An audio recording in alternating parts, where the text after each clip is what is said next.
I'm sure you could improvise. Waits like another 2 minutes, I guess, and then get started. On this title page thing, which color is winning? Good question. I'm gonna guess black is winning, but it's difficult to tell because of the graffiti. I do This like that it's part. all swirled. We wouldn't want to distract anyone from the title. That well, I felt like WAP Uh, because I downloaded some Photoshop thing and I was like playing around with the different effects you can do, and I just thought that looked cool. Um, It does. Don't worry, it does. you don't want to know how. So it was like a smear tool, and I like clicked, and I was like just doing circles for like 8 minutes to get it like this. Um, very artistic. yeah, unfortunately, if you try to use the paint smearing tesuji in the actual game, your opponent might have some words for you. But if they can't Is that talk, like splashing the is that like splashing the pot? yeah, exactly. Um, all right, well, I'll get started. If anyone comes in, they can join. I think, yeah, okay, so welcome to my TED Talk about Go. Whoever gave it this name is the number one troll. Because you will quickly learn if you make the mistake of trying to Google anything related to this after the presentation, you can't do it with the name Go. Um, you'll want to use either the Korean or Chinese name for it, because if you just search Go, then it's you get someone who's going as opposed to the game. Um, oops. You're supposed to start every epic work with a quote. Edward Lasker said, "While the Baroque rules of chess could only have been created by humans, the rules of Go are so elegant, organic, and rigorously logical that if intelligent life forms exist elsewhere in the universe, they almost certainly play Go." Um, by the way, and so I am just going to read. I'm not good at presentations, so I'm just going to read the slides basically. But there were two Laskers, and the guy who said this was the other one, not the main one. Um, they're both E Lasker, so it's confusing. Are they Which related? one's pic which one's picture is there? This one is Edward Lasker, the one who said this Okay, quote. because that would have been a good troll by you to put the famous one in there. Yeah, this guy was like he was pretty good at chess and pretty good at Go, but he wasn't like top tier at either of them. But for some reason, he's relevant enough to have a Wikipedia page, so that's cool. Probably just because of his name. Um, What this about his brother? Is his this brother any good? uh, Are there no questions allowed? Sorry. sorry, questions are allowed. This is like the big, the fiery intro, and then Okay. I'm going to All right. explain the everything. This is the good Lasker. I think he's like Emmanuel Lasker. Maybe it's confusing because both their names start with an E. Um, the good Lasker apparently hung out with the other Lasker once and allegedly quipped, "Had I discovered Go sooner, I would probably have never become world chess champion." And you can check Wikipedia because that's true in the sense that I copied this from Wikipedia, but whether or not he actually said it is speculated. Anyway, this guy was like world chess champion for like 25 years or something. He was actually insanely good at chess. I think like in the late 1800s, early 1900s. Anyway, so the cool chess guys thought Go was pretty cool also, which is neat. All right, so table of contents. Here are for your information the names of Go in different languages. Go in English, Ego in Japanese, Weiqi in Chinese, and Paduk in Korean. Um, So Go comes from the Japanese Iko, and we were like 2 syllables way too much, so we just chopped off the first letter, which was actually pretty smart at the time, but they didn't know about Google because it was like 1850 when they did it. So we can cut them some slack for that. So I'll introduce myself a little bit, and then I'm going to talk about the history of Go from like 1000 BCE or whatever. And then I'm going to talk about the Golden Age, which it's not actually referred to it as this. And also, I think the dates don't match up. I think the slide has different dates, but don't worry about it. And then the Modern Era and the Postmodern Era. And then we'll get to the good stuff. We'll talk about the rules, how the pieces move. And I've put every single rule of Go on one slide. And then terminology, and then there's one more rule. So I actually lied about putting them all on one slide, but don't worry about it. It's fine. And then there's more. There's popular culture, because since this is like a nerdy, kind of esoteric hobby, whenever it pops up in anything, everybody in the Go world immediately goes like, "Oh my God, did you see that new Knives Out movie? They play Go in it." And you have to latch on to it because otherwise no one knows about your game where you put the rocks on the piece of wood. And there's probably a bunch of other stuff in addition to these, but whatever. And then I didn't know where to put this other stuff, but like Go versus chess probably deserves some discussion. Where and how to play if you want to. M&M flavors, dining etiquette, which is pretty important actually. That probably deserves its own like big number category rather than being a sub point, but maybe next time. Some famous Go games, because there's like everyone knows about that one football game where the two teams played really well and it was really exciting. There's that sort of stuff for Go as well, and there's some interesting storylines. One of them, little foreshadowing, was played in Japan in the year 1945, if you know anything about Japan in the year 1945. And then we'll go over the bad boy Pistons of Go. Can I ask a question? Yeah. And and if anyone has any questions at any point, feel free to interrupt me and ask the question. Should I go back? Yes, Okay. please. Will you explain how the Popeye chicken sandwich is related to Go culture? Very curious. So for a lot of these slides, I took a word or phrase on the slide because it was just words, and I was like, I should be like Wensa and add some graphics. So I just took a word or phrase and Googled it and then copy pasted the image. So you can guess what word or phrase I Googled for this image. It was pop culture. I'll think about it. Yes. That would have been my guess. Thank you, presenter. Yeah, damn. Also, I mean, I didn't even look at I saw Chalamet and I was like, well, this is going in the presentation for sure. I like Nike white shoe. Where is that? I don't even know where that is. Top left. Oh, nice. How do you know it's Nike? Oh, is this the swoosh? Yeah. Damn, good eye. That's like one of those magic eye things. I have a question. Next slide, is that actually you? Yes. It literally says this is me. How old were you in that picture? This I think was 7th or 8th grade, probably 8th grade. So are you wearing braces? Yeah, I think so. So that would be 8th grade then. I think 8th. Wow. Yeah, this was before. So this was my old bedroom after it became my mom's sewing room, but before the computer got moved out of it into a different room. So I was in my mom's sewing room, hence the boxes and stuff. And I was happy. Yeah, okay, so I started playing Go in 2010. Sonic, rest in peace, and Ryan were my first senseis. Sonic was the one who exposed the game to me. Like, he played, I don't know when he started, like 2007 or something.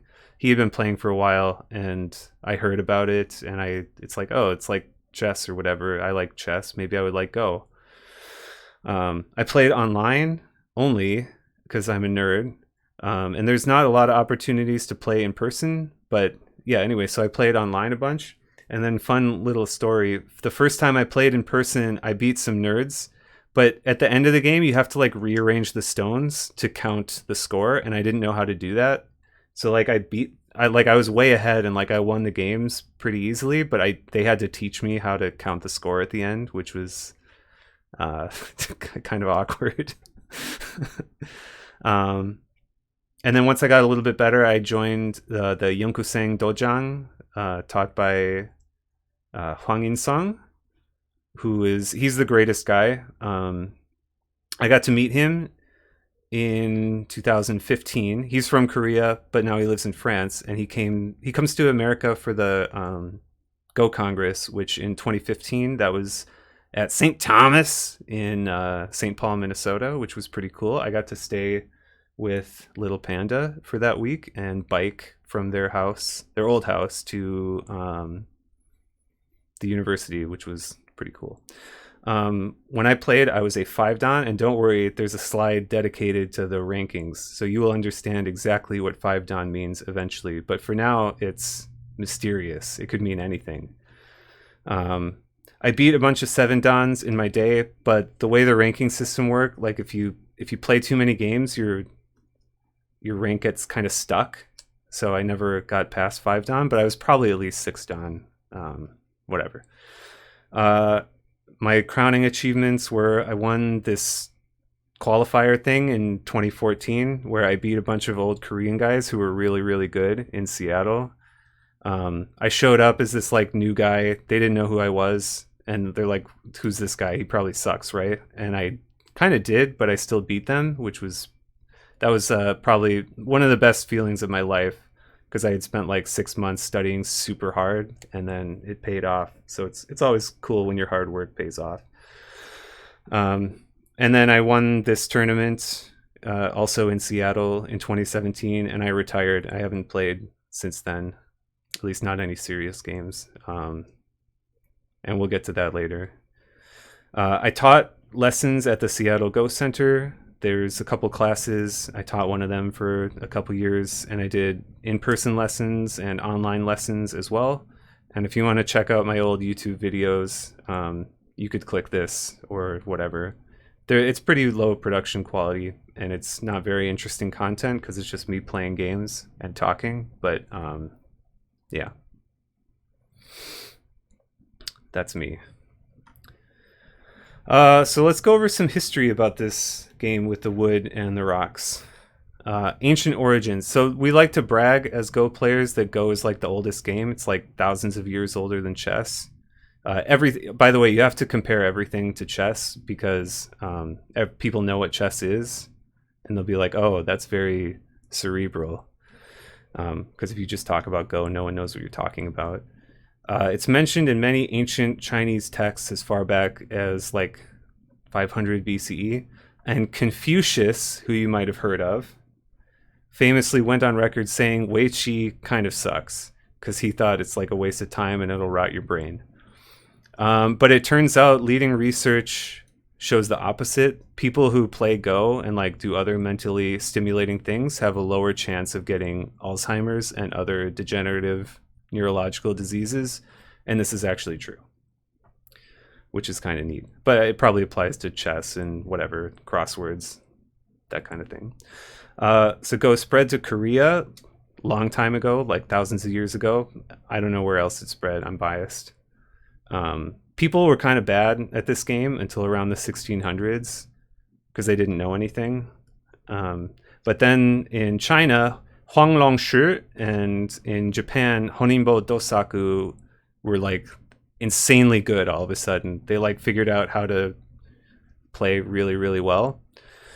So we know their names. We don't like know any names of people before them because they all sucked too much. And everyone in this presentation is going to have a weird name.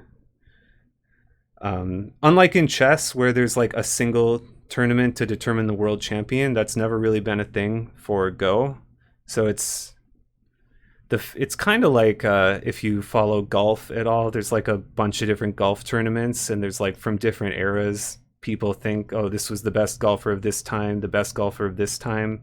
but there's not like a world champion of golf at any given time. There's just like you kind of know who it probably is, but there's not an official title. That's pretty much how it is in Go. After Dosaku, so like in the 1700s, the Japanese got really good at Go, but the Chinese were too busy.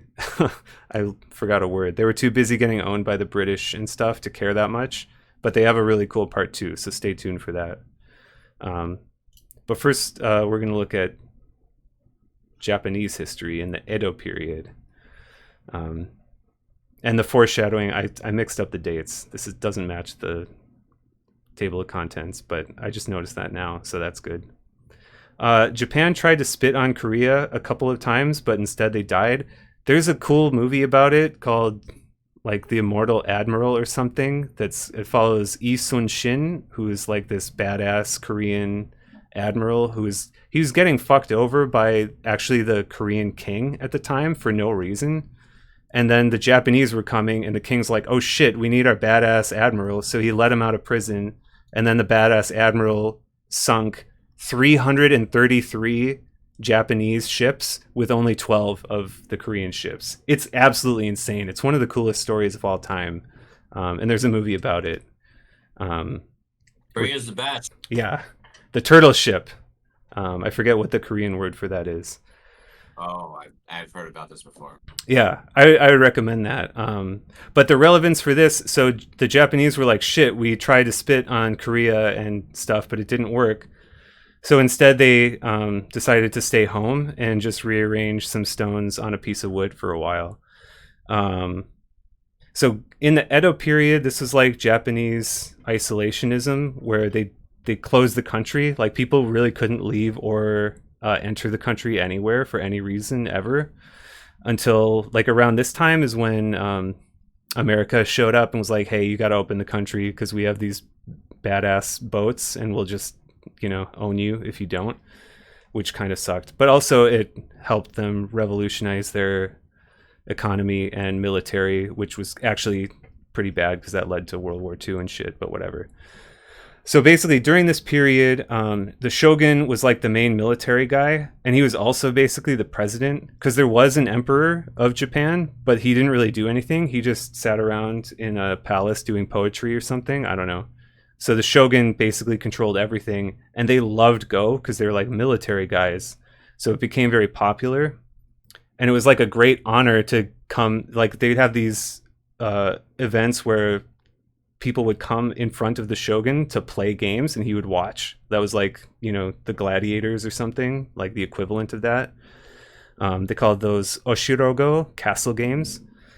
And because of the popularity from the shogun, there's like funding and stuff. So these Go houses were formed, which are like houses from Game of Thrones or whatever, except it's not like hereditary.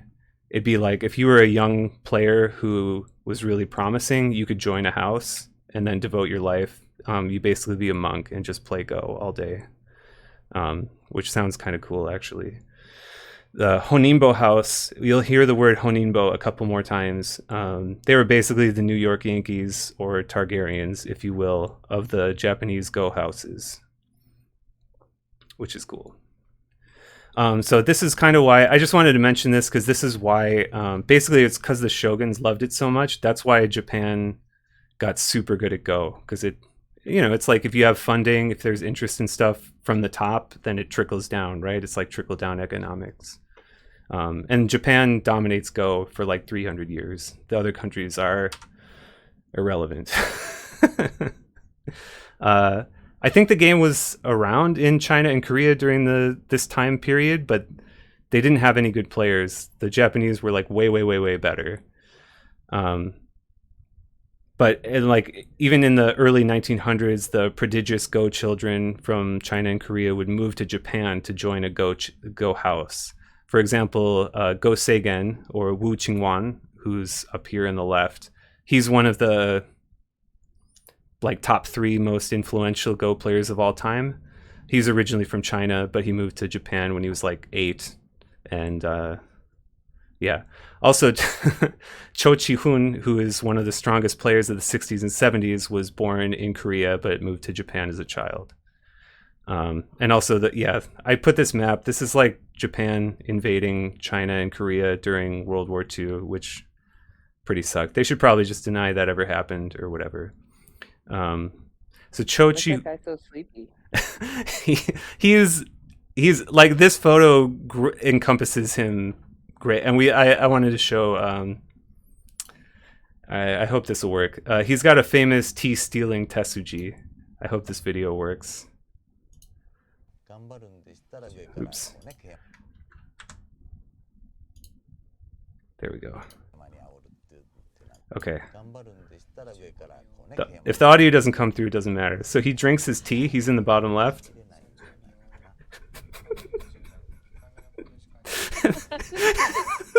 He just steals the tea of the arbiter. Wow, that's a Chad move. Yeah. It really is.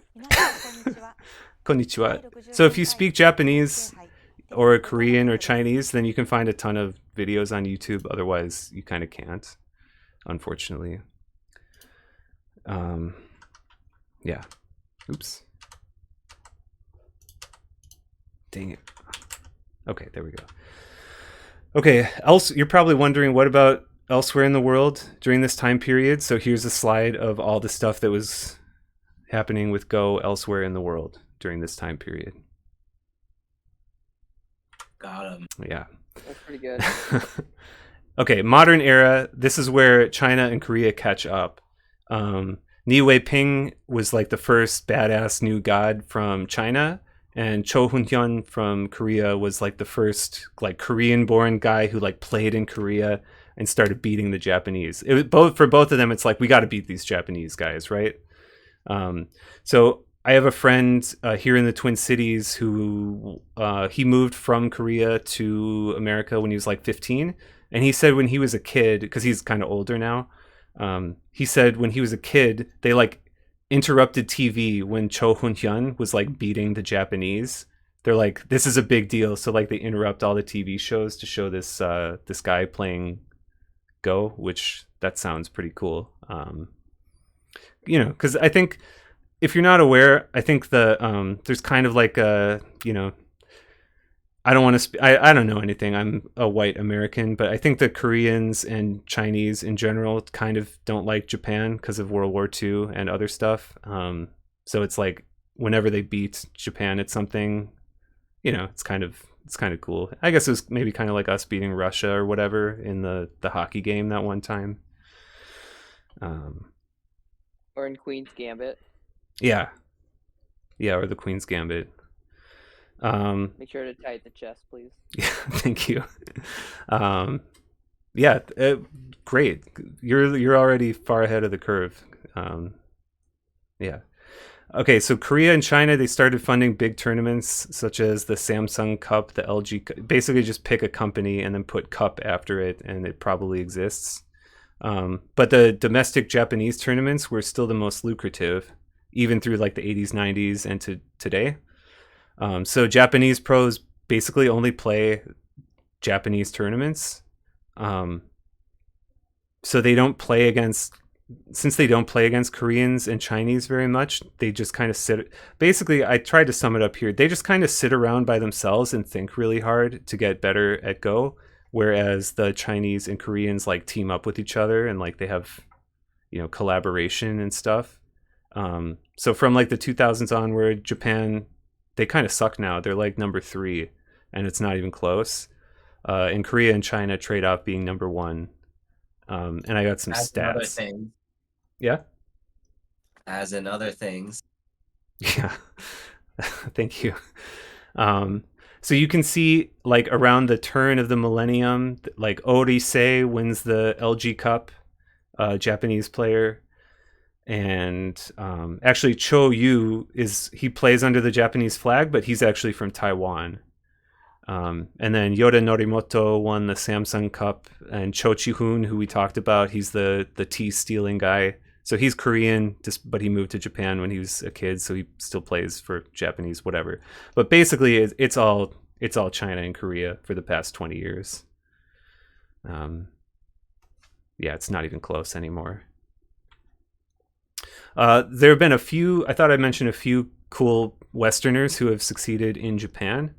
Michael Redmond, up here in the top center, is the strongest ever Western-born player. He achieved the rank of 9 dan in Japan. He's still active, and he does like commentary for English language audiences for like big events sometimes, which is pretty cool. He never like won a top title or anything, but he's still really good. James Kerwin in the upper right, he achieved the rank of 1 dan professional, and he went to Carleton, and he lives in Minnesota, but he doesn't really do anything anymore related to Go. He actually hasn't for like 30 years. Which is kind of weird, but so he's kind of a mystery. Hans Peach, who's down here in black and white, he was a 6 dan pro from Germany. Who he actually got murdered in Guatemala when he was on an international tour to promote Go, which is pretty messed up. I think he was like 30 at the time. Yeah, that's pretty fucked up. I don't remember what words were under these photos because I put the photos on, but it's probably fine. Alexander Dinerstein studied in Korea.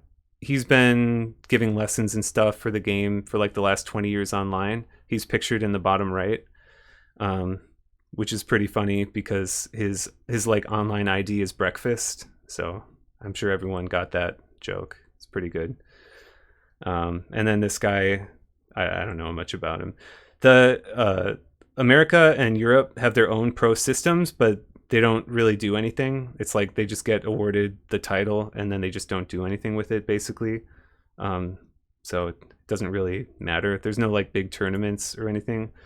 Ryan Lee is from Canada, but he's really cool. He went to China and played in the M. Lily Cup like 4 or 5 years ago, and he beats a 9 dan professional, like a really good one, which is insane. Like no Westerner. I mean, he's from Canada. He's like Chinese descent, but still he's born and raised in Canada. So that was pretty sick to have like a legit Westerner go to a major top event and beat some really strong players. So yeah, if he wanted to have my babies, I would let him instantly. Question. Yeah, what's up? So why is Don shorthand typed with a P? Great question. Did you look at the slides ahead of time? No. Because the very next slide. Wow. Yeah. That. Incredible question. Thank you. Keep them coming. Will do. So how do ranks work in Go? I just thought I'd give a brief overview because it's kind of weird. Unless if you've done martial arts, you might know some of the terms because I think it's pretty similar. The weakest rank, you start as like 30Q. So like at the end of this presentation, once you know the rules, you will be basically 30Q. From there, you increase in strength to 1Q. So 1Q is like the strongest Q rank. And then it spills over to 1 dan, which is effectively first degree black belt in martial arts. And that increases up to 9 dan, which is the strongest possible rank. And then for pros, they start at 1 dan professional is what they call it. And then they can get promoted officially by like winning games and tournaments and stuff. And you can never go down a rank. So the strongest 9 dan pros shit on the weakest 9 dan pros. Like it's not even close. And sometimes if there's like a fresh guy who's only 1 dan, but he's like, you know, some up and comer, he can already be 9 dan strength. So the rank doesn't really matter that much other than for prestige. So we tend to abbreviate Q to just K because 1 letter is way easier to type than 3. And amateur ranks usually are abbreviated with a D, and then professional dan ranks, they're still called dan, but we use a P to indicate that they're a professional rather than an amateur. Question. Yep. Is 9 dan amateur, is it linear, like 9 dan amateur, and then the next step is 1 dan pro, or is there like a 9 dan amateur who could like get into the pro system and pop in at 3 dan or something like that? Great question. So to get a pro rank, you have to pass the pro exam in Japan or China or Korea, or you can do the Western ones. They have tournaments, but it's not linear. If you've only played as an amateur but you're really fucking good, then you might be stronger than some professionals. For example, my teacher Huang In-sung, he was a Yonkuseng, which means it's like an after-school program for playing Go, except it's not just after school; it's like your whole life. So he just played Go as a kid from like age 8 to 18 or something nonstop. And he did not make it. Like he failed the pro exam by the last. Like he lost the last. It was like the game to go, right? It's like if he wins, he becomes a pro. If he loses, then his opponent becomes a pro, and he lost. So he basically got as close as you possibly could be to being a pro without actually making it. And he's super good. Like he could easily beat some pros still, because he was so close. But since he didn't pass the pro exam, he doesn't technically have the pro certification.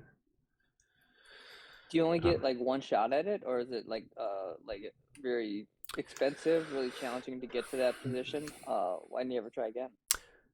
I don't remember if he tried again. I know you can try multiple times. I think there's a limit on how many, but I'm not sure actually. I believe when he failed, I think it was probably like his first attempt or maybe his second attempt. Like he didn't even make it that far, and maybe it was like his third attempt that he got to the game to go, something like that. Because basically every amateur who's training for that kind of thing will attempt the pro exam, but you're just, if you're not good enough, you're just going to lose super early and not really be relevant. So he probably had a chance like 2 or 3 times, I'm guessing. Yeah. Okay, postmodern era, and after this we'll get into the good stuff. Sorry. So, One more question on that. Yep. Are the tournaments to qualify to become a pro easier in the West versus like other countries? yes. So the AGA, which is the American Go Association, that's the like run through the American thing. I think there's like 6 American pros now. Maybe there's like 8. I don't really follow it that closely. But compared to China, Japan, and Korea, they all suck. Like all of the pros in our scene, except for Ryan Lee, who I mentioned earlier, the rest of them all would get shit on by every single Asian professional. Would anyone who like is in Korea ever like fly to the American one just to become a pro? I don't think so, because it wouldn't allow them to play in like each country's professional system is like closed, Oh, okay. So it wouldn't get you into Korean tournaments or anything. Right. Yeah. I think some amateurs still play in like the big tournaments that are open that anyone can play in. So it's still possible, even if you're not certified as a pro, to, make a run at some of these tournaments. But basically, unless you are a pro, you never make it past the early rounds. Yeah, I told you my coworker who plays Go, he Yep. went to one of the pro qualifying tournaments once. Yeah. But Oh, yeah. he did that. Kim Kae-san, right? I looked up some of his games. Yeah. Yeah, and he's pretty good. He's better than me for sure. Because he was like a 6 dan on KGS, and I never got past 4 dan, so he's like at least 2 stones stronger than me. But he was probably not quite strong enough to become an AGA pro, I'm guessing. Yeah. Yeah. Also, I don't know. I don't remember how I got this photo, but I think it's kind of cool. I don't remember what I Googled, but maybe Is that Prince? I don't know. I mean, it's got the bald eagles, so it's topical for the conversation earlier. It's kind of cool. Purple. Is that a warlord? An African warlord? Who is that? Sorry, I missed it. I don't know. I have no idea who it is. That's what I was saying. Okay. I think I Googled something like, maybe I Googled like Grandmaster or like something. I don't know. Anyway, postmodern era. So I don't know if this made enough ripples to be heard in the mainstream at all, but in 2016, there's basically the equivalent of You might have heard of Gary Kasparov versus Deep Blue in the 1997, and then I think 1998 was the rematch or something like that. So that was the first time that a computer beats the best human at chess, and 2016 was the first time a computer beat the best human at Go. So a couple quick reasons for why that was so it took so much longer. In chess, you have like 20 or 30 possibilities for each move, whereas in Go, you have hundreds of possible moves. There's 361 intersections on a Go board, and unless there's already a stone on that intersection, it's a legal move for the most part. So you pretty much always have hundreds of possibilities until the end game. So that makes it really hard for computers to kind of brute force solutions. So up until around 2016, the best Go bots or AIs were about my strength, like a 5-dan amateur. That was about the strongest they ever were. And then DeepMind, company out of London, came up with AlphaGo, which was the first AI to beat the strongest human players ever. And it wasn't even close. It's not even close anymore. So since 2016, these AIs are more mainstream and widespread, and everyone copies them and nobody thinks for themselves anymore, which is one of the reasons for me Go kind of lost some of the magic. Because, if you watch, I don't know if anyone's been watching like the World Chess Championship now, but it's like if you watch the game, you're staring at the board, like the position, and then the computer tells you instantly what the best move is. So it's like, is the human gonna do what the computer says or not? That's all it boils down to, which is still pretty interesting. I'm not really knocking it. It's still pretty interesting. But I thought Go was really cool because that didn't exist. So like in the old days, like in the 80s, 90s, 2000s, if two pros are playing a match, other pros who are doing commentary would have differing opinions. They'd be like, oh no, this is the way that it should be played. And the other person will be like, I disagree. I think the style should be this, blah, blah, blah. And no one knows if they're right. And then the pro who's actually playing would play a third way. And everybody's like, oh, like all three of these approaches are valid and have differing pros and cons. And I thought that was really cool. But now the computer just tells you what the best move is. So that's pretty cool, or not. I don't know. I don't like it. But this match was a pretty big deal. And probably you could give like a 2-hour presentation on it. But I don't like it because it kind of ruined Go for me, so I don't want to talk about it. Although if anyone has any questions, I can answer them. Are engine moves usually intuitive or no? No, actually, that's one of the interesting things. A lot of the moves that AlphaGo played against Lee Sedol in the 2016 match were like unthinkable. It played moves that humans thought were mistakes for hundreds of years. And then this computer comes out of nowhere and plays them and beats one of the top players in the world. And people are like, holy shit, like we've been wrong about stuff, basically. So that was pretty interesting, actually. It kind of revolutionized some of the thinking on, different things. Yeah. Okay, so let's talk about the rules. What are the rules? Yeah. Okay, first of all, we'll talk about how the pieces move. And that's the neat part, they don't move.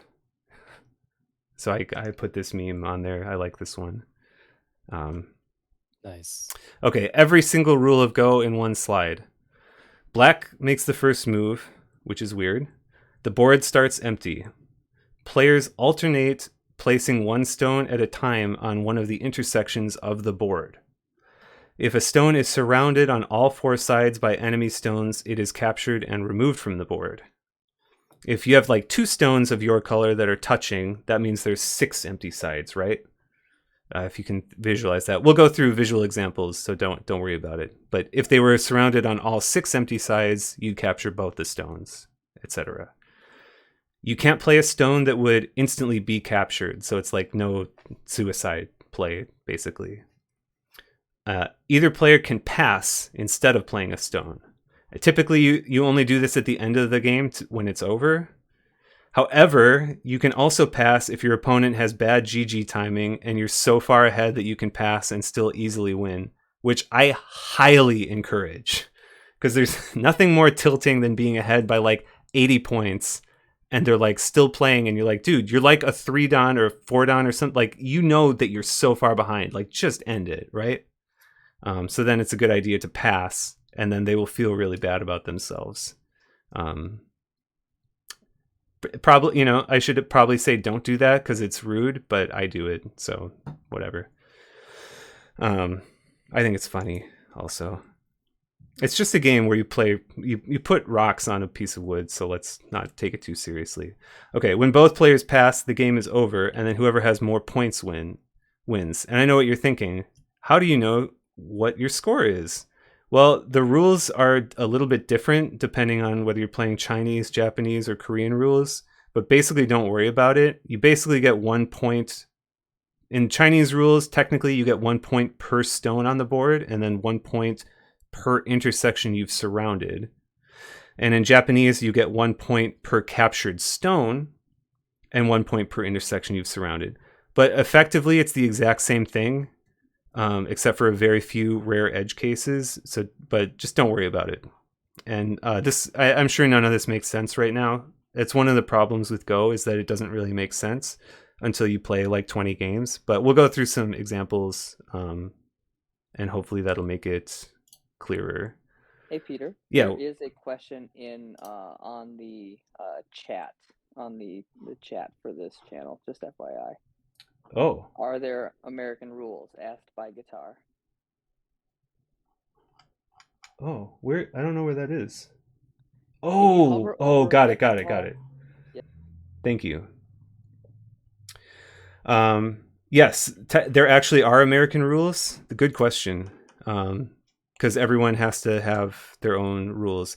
Yes, there are American rules. They are effectively the same as Japanese rules, with one caveat, which is kind of confusing, which is when you pass under American rules, you give a stone to your opponent as a prisoner. And the reason they do that is basically, it makes scoring equivalent to Chinese rules while still maintaining the simplicity of counting under Japanese rules. I'm sure that doesn't make sense at all, and don't worry about it. But yes, there are American rules. Yeah. It's interesting. If you play at any AGA tournaments, like, you know, in the United States, you'll play under AGA rules with that weird passing a stone thing, but don't worry about it. It's effectively, it doesn't really matter. Basically, all these different rule sets the score can only vary by 1 point. So 99% of the time, it doesn't matter which one you use because the game will be decided by more than 1 point. But in rare circumstances, there will be a game that's like, in Chinese rules, it's a win for white, but in Japanese rules, it would be a win for black. But that's only if it would be a half-point game. And half point, that's interesting. How is there a half point? Don't worry, we'll get to that. Okay, tell it to me straight. What are you supposed to do? What is the point of this wood and pebbles game? First off, you need to relax, because this is way too many question marks for one sentence. At the end of the game, your stones and your opponents will form areas of territory. It'll be completely sealed with no gaps. A game isn't over until clear borders are defined between every group of stones. You count up all the squares inside your groups, add the number of stones you captured, and you win if your total is higher than your opponent's. Sometimes your opponent will try to make a living group inside one of your groups. WTF, man, no! If they try to do that, then you must kill their stones by completely surrounding them. And that hopefully makes a little bit of sense. This next part won't, which is you actually don't have to kill them if they can be assumed that they are dead. Don't think about this too hard. It will hurt your head until you play enough to get the sense. And by play enough to understand this is like a couple hundred games probably, so just don't worry about it. It's fine. But yeah, you just have to play a few games to get the hang of how it works. Nobody makes the first jump, not even Keanu Reeves. And were you paying attention to me or the woman in the red dress or something? Terminology. I'm gonna skip this and come back to it. Let's do the interactive stuff because I feel like I said a bunch of things and probably it didn't really make much sense. I like thinking of it like you have a certain amount of air in your captured territory. Interesting. Yeah, okay. So here's a bunch of examples of just to give you an idea of the absolute basics. So if we say it's black's turn, then this stone up here, C17, it's surrounded on 3 sides by black stones. So if black plays here, you capture that stone, remove it from the board. Cool, right? Yeah. Oh yeah. These 2 stones are surrounded on 5 of the 6 sides. So if you play here, you capture both of them. Neat. This is a tricky situation. You can see that black is surrounded on 3 sides by white, but also this one white stone is surrounded on 3 sides by black. So if it's black's turn, you can capture that stone. Yay, that's cool, right? But if it's white's turn, oh, well, that's not cool. Unless you're white, then it is pretty cool, I guess. The edge of the board can be a little tricky to wrap your head around, but basically the edge of the board counts as a stone for either player.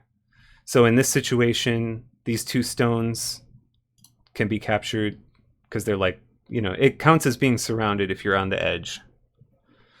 And so similarly, this stone in the corner, it's kind of surrounded on 3 sides because the corner counts for both of the other sides. So it could be captured in one move. In the middle, you see these 2 white stones could be captured here. Neat. Okay, so that's like the absolute most basic way that you capture stones. So that's kind of like fundamental to understanding how the game works. And now we're going to go just one step up from that, which is in all of these examples so far, these stones, the white stones, were in what we call Atari, which is a Japanese term meaning all of the... Okay, so a liberty, you know how I said like this stone has 4... it has like 4 sides, right? We call those liberties. And this has only 1 liberty because it's surrounded on 3 sides. So if it's touching an opponent's stone, then one of your... Basically, a liberty is like a free side that's not being touched. So like these 2 stones on O17 and P17, they have 1, 2, 3, 4 liberties right now because there's 4 empty sides. So all the ones we were looking at so far were stones that had only 1 liberty left. And we're saying, okay, there's 1 move and you can capture the stones immediately. But what about these 2 stones down here on the edge of the board? They've got 2 liberties, right? So if I play K2, okay, now these 2 white stones are in Atari. They only have 1 liberty left. And now if I'm white, I want to save my stones. So I'm going to play here, and now I've got 2 liberties again, right? Yeah, nice. I saved him. But then black's like, guess what, buddy? Now you've only got 1 liberty. And I'm like, well, sucks to be you because I've got this move, which brings me back up to 2 liberties. So I don't know what your plan was. And then black will respond like, I don't know if you can detect a pattern, but...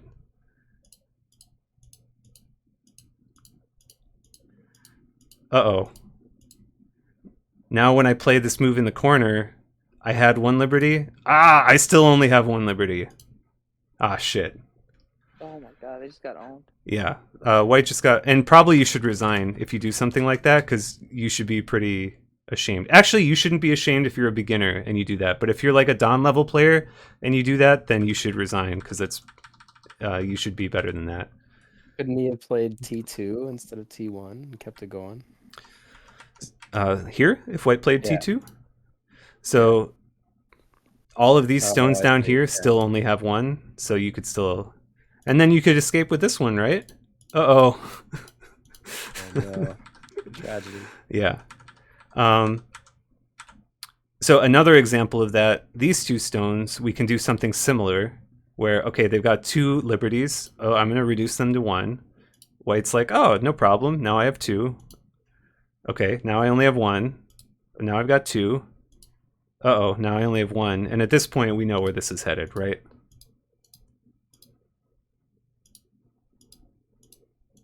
Oh, they all die. Sad. Oh no. So this is called a ladder, or the Japanese term is shicho. But this is one of the few terms that we use the English word for rather than the Japanese word in English. A lot of the terms, we'll go back to the terminology, but for the most part, Japanese terms are used in English because I think the game came to English-speaking countries in like the 1800s or something. I don't know. So in these last 2 examples, the white stones, like the white guy just gives up on those because black like can basically kill them if they choose to focus on them.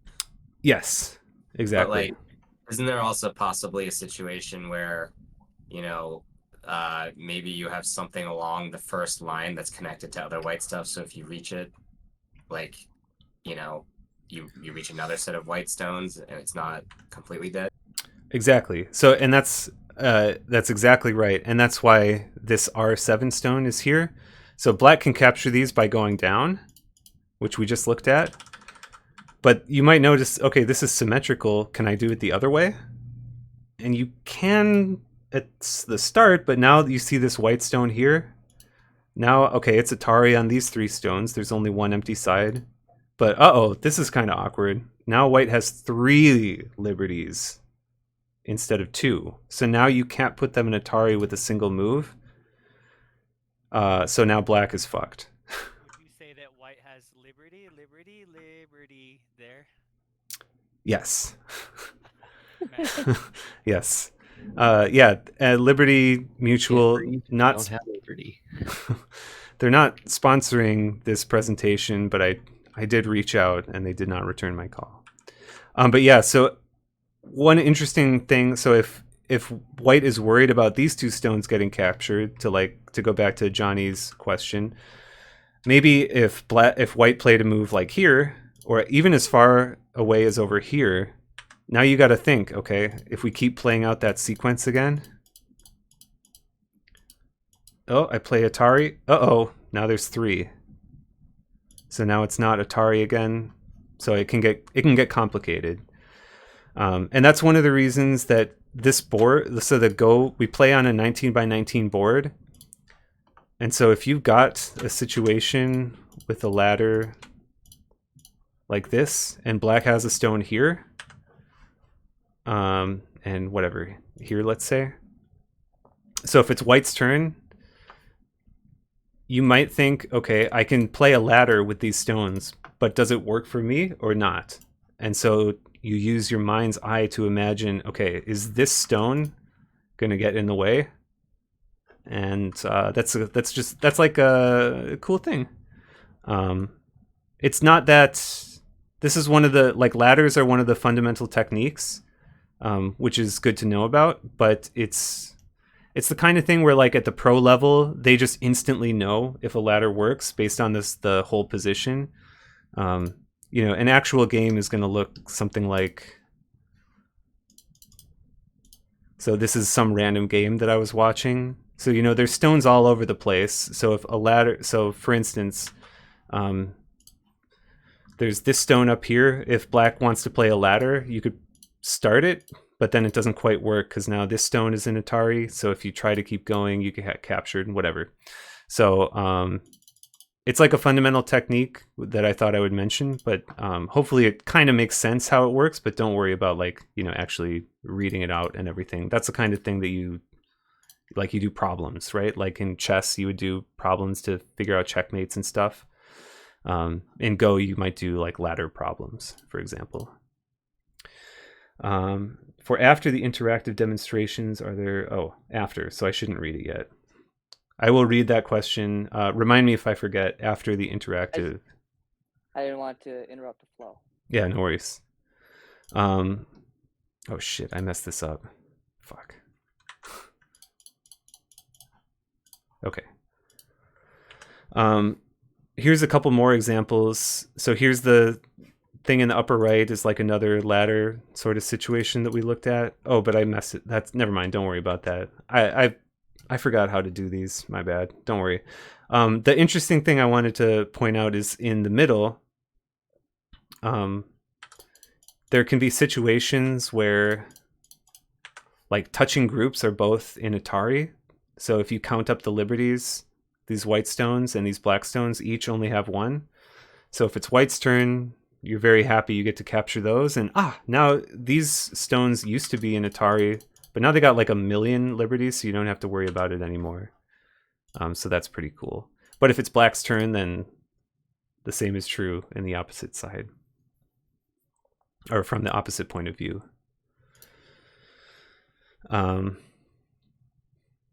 Shit. Okay, it's fine. Don't worry about it.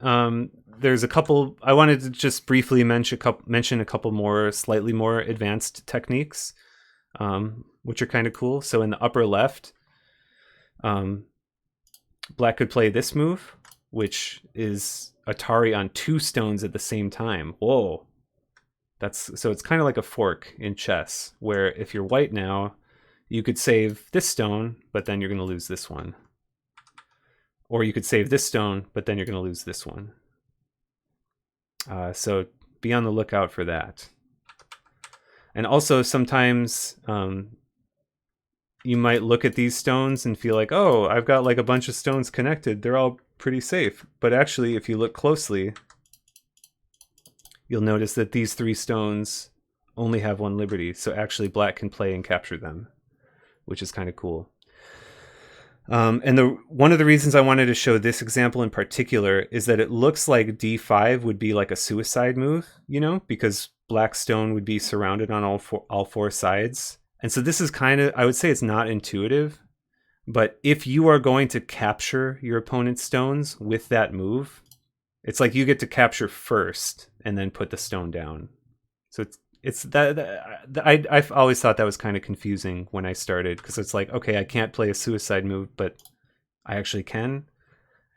You can, as long as you're capturing opponent's stones so that it doesn't end up being surrounded on all 4 sides. If say it was like this, so it's black, like it literally won't let me put a black stone on this square because that would be a suicide move. That's one of the benefits to playing online or with software. It won't let you play illegal moves, which is kind of neat. So if it looks like an illegal move, but it lets you play it, then you know. Yes. Exactly. One other slightly more advanced concept. So if we imagine that white just played 04, that could be like a good move for white, because now these black stones, what's the tool? Can't share their liberty. Right, the black stones are cut. They're separated now. And so a big part of Go, like strategy, is cutting stones and separating your opponent's stones, because if you're split, it's harder to live. But there's a cool technique here. If you might think, oh, well, it only has 2 liberties. Can I play a ladder? And we can start to play the ladder, and oh no, it ended up with 3 liberties, so it's actually white can play a double Atari here, and then, sad. So that'd be a mistake. What if black plays a liberty or a ladder the other way? Still doesn't work. But there's this move. This is a Tetsuji, which will go back to the terminology. This is called a net. I forget a geta is the Japanese term. Now if the white stone tries to escape this way, you can keep it trapped in, and it's only 1 liberty. Can't get out. And if it tries to go the other way, same thing.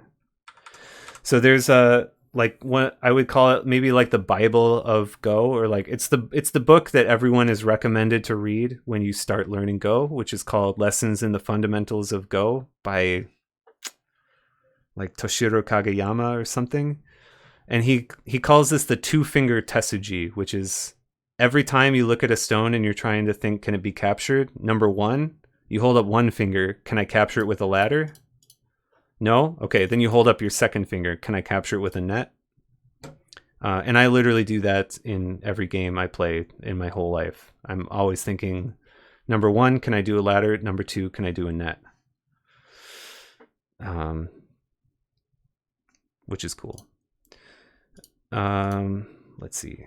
Oh yeah. Okay. So then those are kind of the basics. And I don't know if any of this makes sense. I feel like it usually doesn't really make sense still. So if you're still not really sure how it will work, don't worry about it. If you're interested, I recommend playing a couple games, and you kind of just have to play some games to get the feel of it. Because the hardest part is going from, okay, maybe you understand how to capture stones, but like, what should you think about when you're playing? Like, how do you actually place your stones in a way to try to win the game? Because like capturing stones is not, it doesn't immediately translate to getting the most points, which is dumb. That's why Go is hard to get into. You just have to play a bunch, and it doesn't really make sense until you play like 100 games or something, which is pretty dumb. Whereas in chess, it's like, you know, I'm trying to kill the opponent's king, right? You just immediately understand that because that's a normal thing that we all do in day-to-day life. Anyway, here's a couple more advanced techniques that are, I just thought it'd be cool to show. Get rid of this shit. This is called a snapback, where these 4 white stones, they have 2 liberties, right? So if I'm black, I could play Atari here, right? Okay, now they're almost going to get captured. But, oh, white can connect here, and it connects out, and now it's like 5 liberties. So now they're basically totally safe, right? But there's a cool move here called a snapback where you play here first. So this is Atari on the 4 stones, right? They only have 1 liberty. If white plays somewhere else, black can capture them.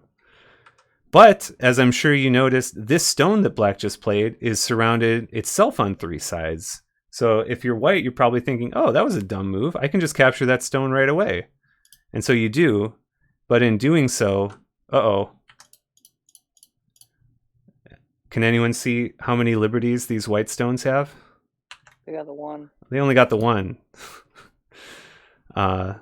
So you can recapture because the amount, it's 5 versus 1 in the same spot. Yeah, because these stones only have 1 liberty, it's you can play there to capture them.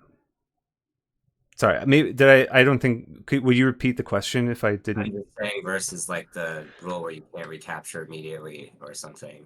This is because the amount being recaptured is different. Yes, you're correct. Yeah, and we'll get to that. Johnny was referencing the co rule, which we'll get to. That was like the 1 extra slide. Yeah, and so down here, there's a similar sort of thing where, okay, black could play Atari, but then white just connects and is fine, right? But if we play Atari, capture, snapback. Snapbacks are pretty cool. Sometimes even, I should have found it.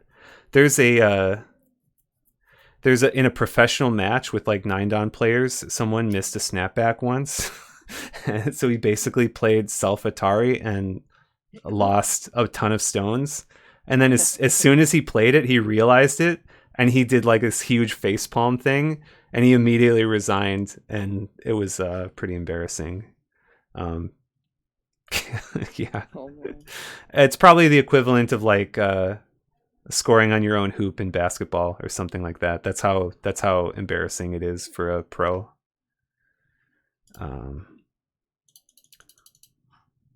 Okay, I think that's all the stuff I had. There was shit. Oh yeah, let's not worry about this stuff. Right. Okay, so I'm gonna go back to the slides. Okay, and I will go back to terminology and Little Panda's question as well, but to working in reverse order. So Johnny was just asking about co rule. So if you see this, if we look at the diagram on the left, this white stone has only 1 liberty, so black could capture it, right? But then if you use your mind's eye, you could think, okay, well then black will have 4 stones and white will have 3. So it's like the same position except flipped. So then white could just play here to capture this one black stone, right? And then we'd be back at this original position and you could just keep going in a loop forever. That would be kind of dumb and the game would never finish. So that is the one additional rule where you cannot make a move that would precisely repeat a previous board position, which basically is just there to prevent this situation. So what actually ends up happening, which is pretty cool, this is some random game. Okay. So don't worry about all this junk, but in the bottom right, so we see black plays Atari on this, oops, shit. On this one O2 stone, okay? And then white plays P1, so black captures it. And then white plays a move somewhere. And then black responds to that move. And then white recaptures here. And black plays a move. And white responds. And then black responds, white responds, and black captures. So they really care about this. Like this fight down here is really important because it determines the life and death of all of these stones. And don't worry about that if that doesn't make sense because I didn't talk about it yet. And it's, yeah, just don't worry about it. But basically, just trust me, it's important. So both players really want to be the one who finishes this. But, and I'm just going to go through this quickly. It's like threat, respond, recapture the co. Threat, respond, recapture the co. Threat, respond, recapture the co. And this game, I'm just going to quickly go through it. This is between a couple of 4-dans on KGS, which is about my strength. I just pull up games and watch them from time to time. This whole game, they're playing like hundreds of moves, just going back and forth with this ko. Like this is a huge fight. I know don't worry about it. It's a huge fight, which is pretty interesting. And all of these moves all pertain to this situation down here. And that's one of my favorite things about Go, where like the board is really big. And sometimes you can have a situation in one corner of the board that indirectly affects stuff on other corners. Or like you'll play something up here because of a position down here. Which I think is kind of beautiful, but it's also kind of hard to wrap your head around. But I just think it's kind of cool. Yeah?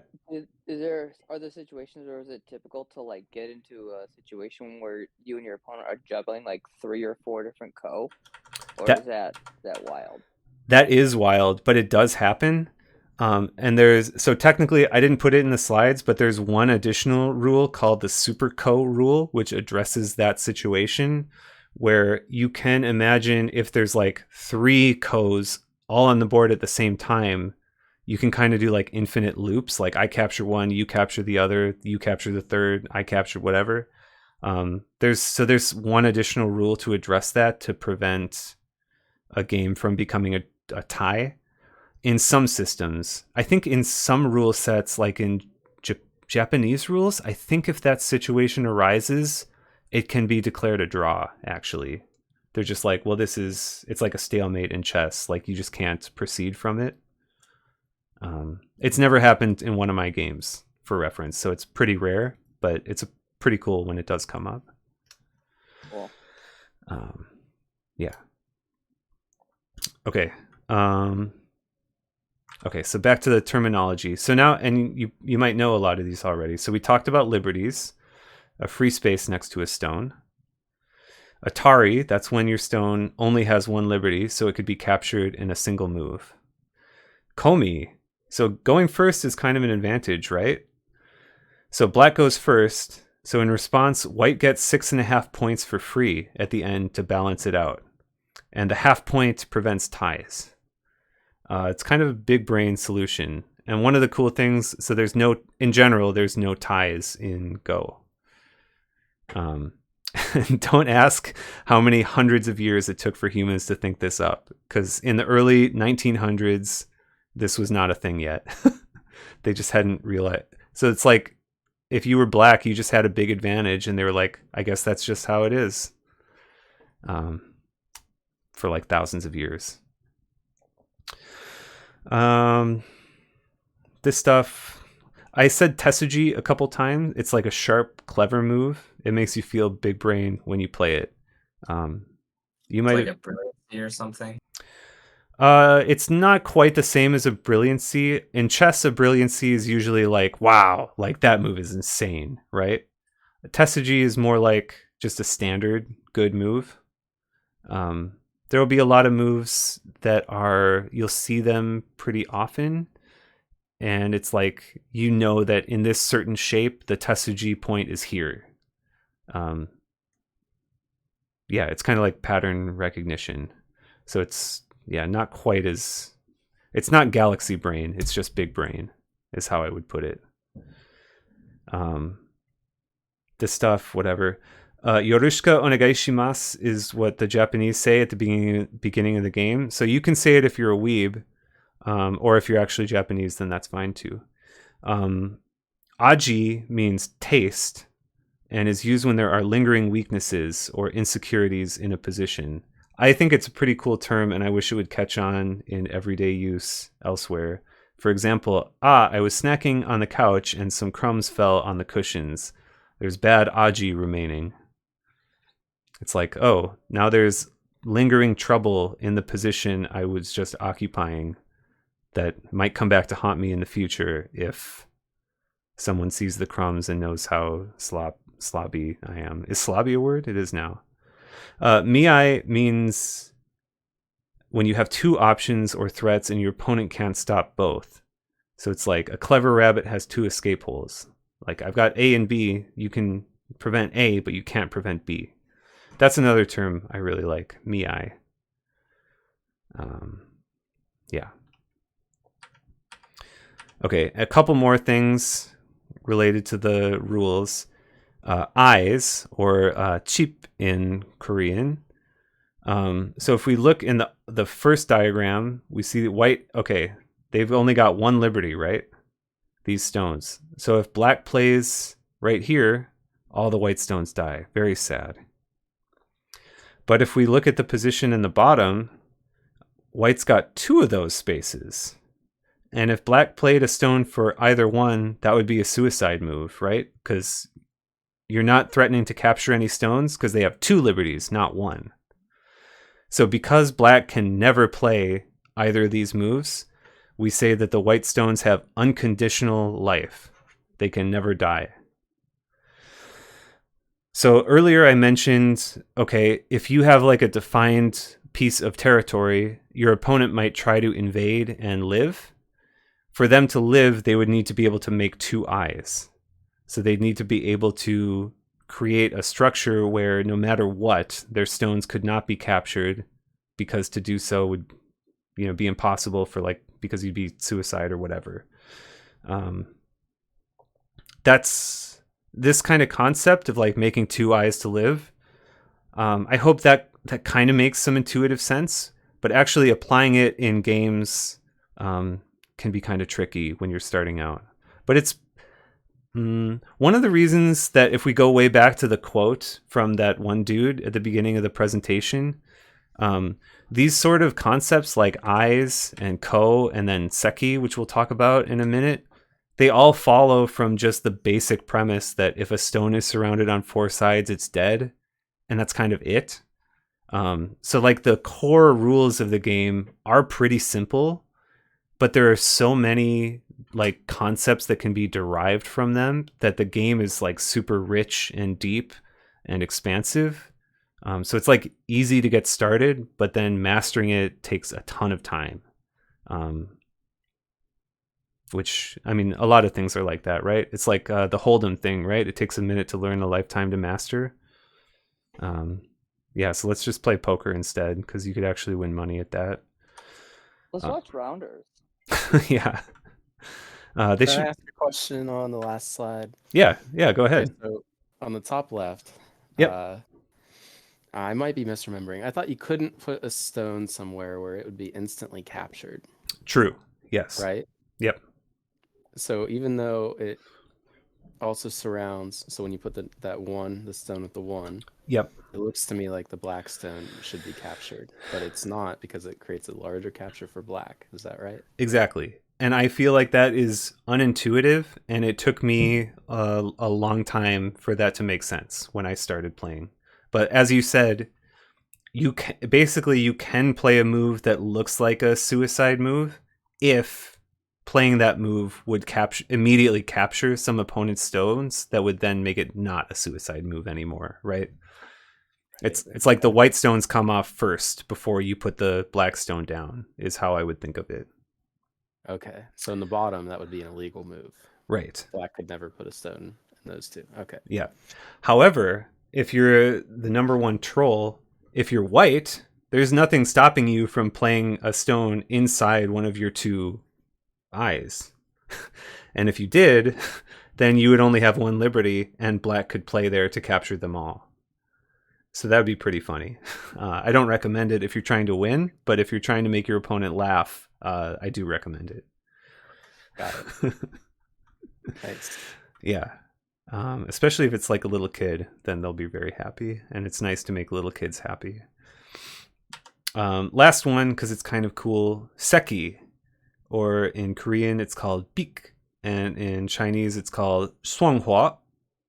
Don't judge my pronunciation of the languages.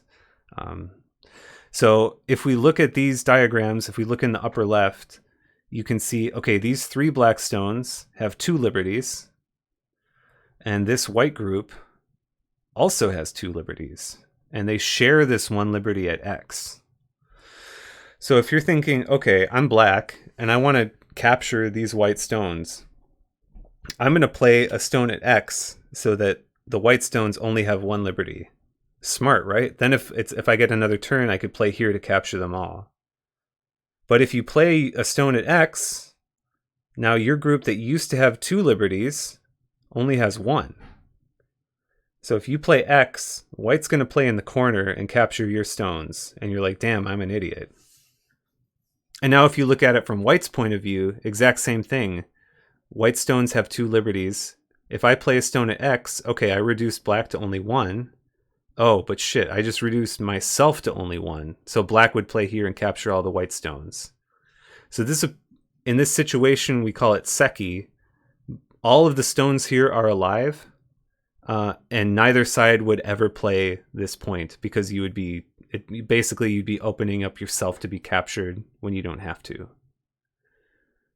I just think this is really cool, and it comes up pretty frequently, actually, which is interesting. You see another example down here where both these black 5 stones and these white 2 stones, they both have 2 liberties, and they're both shared. So if either person played a stone here, either Y or Z, then the other person would capture the stones, which is kind of neat.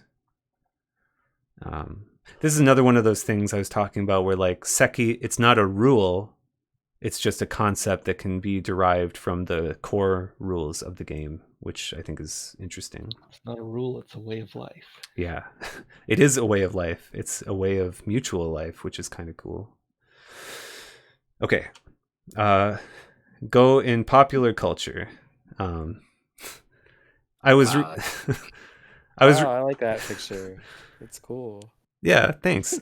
I was requested to put this picture in the presentation, except apparently the eyes were kind of creepy, so I replaced them with anime eyes, which I hope it looks better now. Very cute. Yeah, we'll just wait here for a couple more seconds so people can admire it. I hope my boss doesn't see. So. It's dangerous to have an erection like this while I'm driving. Sorry. Sorry. All right. Okay. A Beautiful Mind. Direction. Holy smoke. A Beautiful Mind, which is a pretty cool movie about the math genius guy, starring Crow. They play Go at the beginning, and he says something like, I had the first move, my play was perfect, the game is flawed, and he knocks it over, and it's really dramatic. And then they never talk about it again for the rest of the movie, so it doesn't really matter. But if you're a Go player, you just have to know every single time that the game gets referenced ever, because it's pretty rare. I'm glad that the cigarette was circled there too. Yeah. Oh, thank you for pointing that out. I circled it so I'd remember to mention. This makes it very authentic because it's a trope that if you ever go to play Go in Asia, the places where you can play, they call them Go parlors, or like Go salon in Japan. It's like full of old guys smoking. So you have to be able to tolerate. It's like worse than casinos in America.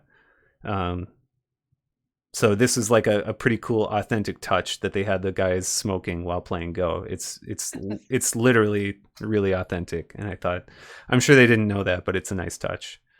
How long do professional Go games last? It depends. In the old days, they would last for many days, and we'll discuss a couple of those later. Modern tournaments, I think most pro matches last between like 2 and 3 hours.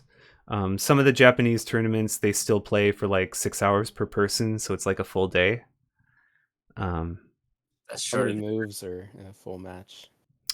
A long game will be between like 300 to 350.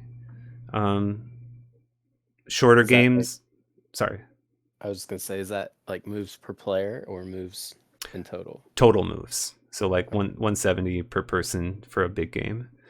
And you might think, okay, it's a 19 by 19 board, so there's 361 spots, so you can't have more than 361 moves, right? Right, except if there's a ko, then you might be playing in the exact same spot multiple times, so then the number of moves can increase sometimes. So yeah, I think chess games usually have between like 20 and 50 moves. Rarely they'll go more than 50. 50 is like a pretty long game. So Go games usually last longer. Hikaru no Go was a popular anime about Go from I think like 2003 to 2000 something. I don't know. It's like 8 episodes of this. yeah. If you don't hate anime, I think this is actually a super, super good show. I recommend it to anybody, even if you're not interested in anime or Go. Yeah, Lily just popped in. She heard me say Hikaru no Go, and she's really happy. She had never watched any anime. She watched it with me, and she's a big fan. It's like more character driven than really being about the game itself. The three it's a pretty cool concept where like this guy in the back is like an ancient spirit. He like played in those castle games, remember, in front of the shogun that I mentioned earlier, and his opponent cheated, and he got so pissed off that he went out and killed himself. He drowned himself in the river because it's like a super dramatic anime thing, you know? And then later, like 100 or 200 years later, he comes back and he haunts some dude and like tells him all the best moves to play. And then this kid goes on to become Honinbo Shusaku, who we'll mention later. And then after Shusaku dies, a couple hundred years later, he comes and he haunts Hikaru, this guy here. And so Hikaru is like playing the moves that the guy tells him. And then Hikaru's like, wait, this game's pretty dope. I want to start playing it myself. So then he starts playing himself. And it's great. It's really good. It's actually, I guarantee if you watch it, you will cry at least one scene. I did. Yeah, I can't say enough good things about this anime. If nothing else, if you don't play the game, maybe check this out. If you think you could tolerate it, it's really, really good. How prevalent is cheating in the Go world? Great question. Oh, sorry, and I forgot your other question. Cheating, I mean, in the pro scene, it's not really possible because people would notice immediately with so many spectators. But, and they actually address this in Hikaru no Go, where one of the characters is playing at one of these shady Go salons where people are smoking and betting money and stuff. And he notices the other guy is cheating, but he's a little kid, and the other guy is old and like knows the owner, so he can't really do anything. So he just gets his ass whooped by this cheater, and then he loses his money, and he's really pissed off. And then he has like an anime redemption arc where he goes back and he wins. Spoiler alert, but that's like a minor subplot. One of the ways you could, so you can't cheat online unless you use map hack. LOL, there's no map hack because you can always see the whole board. But in person, if you're playing, you could cheat by like rearranging the stones when you're counting territory at the end. Like if you were like a magician and had cool sleight of hand, you could probably switch around where the stones are without your opponent noticing to like add a few points. And I don't know if that has ever happened in like, in a pro match, they would immediately know because there's like arbiters and you could just replay the game and recount it and everything. But I'm sure it happens sometimes. The way it happened to Sai, who is the character in back, his opponent cheated by, so you know how in Japanese rules you get 1 point per territory you surround and then 1 point for every stone of your opponent's that you capture. So his opponent like showed up to the game with a couple extra stones of the other color and slipped him in his captures when no one was looking. Yeah. And Sai noticed it, but like you can't accuse he did accuse your opponent of cheating, right? Like, so he was like aghast. He's like, he couldn't believe it. And then his opponent, who is the one who actually did cheat, notices that Sai noticed. And his opponent is like, Sai just cheated! He put some extra stones in his capture bowl. And then Sai's like, what the fuck? No, you're the one who just did that. And then the Shogun's like, you guys both shut the fuck up. I'm not going to believe that anything so dishonorable would ever happen in my presence. And Sai is like so shaken that he ends up losing. And then, the suicide thing. Until the Shogun showed up, this was very much an Among Us meeting, it felt like. Yeah, there's a lot of crazy shit going on in Edo period Japan and Meiji Restoration. But and then for your question that you asked earlier in the chat, are there variations in Go similar to speed chess and normie chess? Yes, absolutely. Basically the exact same things apply. Got it. There's quick games. Whenever I play these, I don't play very often. But in Go, when you play speed chess or speed Go, it'd be like 10 seconds per move. So the game still ends up lasting like 15, 20 minutes, which isn't actually that fast. And it's pretty rare to play faster than that. But do they play on smaller boards sometimes? Yes, you can play on... as a beginner, you'll probably play on... If I go back... So this is a 9x9 board for these examples, and that's where beginners usually start on. And that's one of the cool things about Go. You could just play on a different size board anytime. It's kind of arbitrary that 19x19 is the standard. There's nothing special about it, actually. That's just kind of historically what people chose, probably because of the size of trees or something. I don't know. But yeah, 9x9 and then 13x13 are the other two sizes that get played somewhat, but it's like almost everyone plays 19x19. Very first 19x19 board is somebody bragging they got a piece of wood that big. Yeah, and the other people's like, you did not. And then he showed it to him and he's like, oh shit, that's like the biggest wood.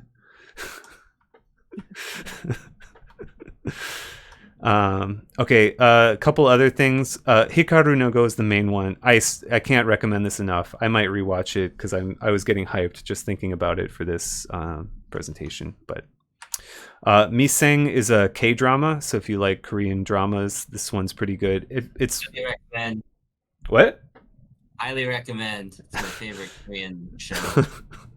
Nice. Yeah, so it's more about like Korean corporate workplace culture than Go. But basically this guy Changore he's a former, like, he was studying to become a Go pro, and he's kind of like my teacher where he got as close as he possibly could but then failed, so he didn't make it.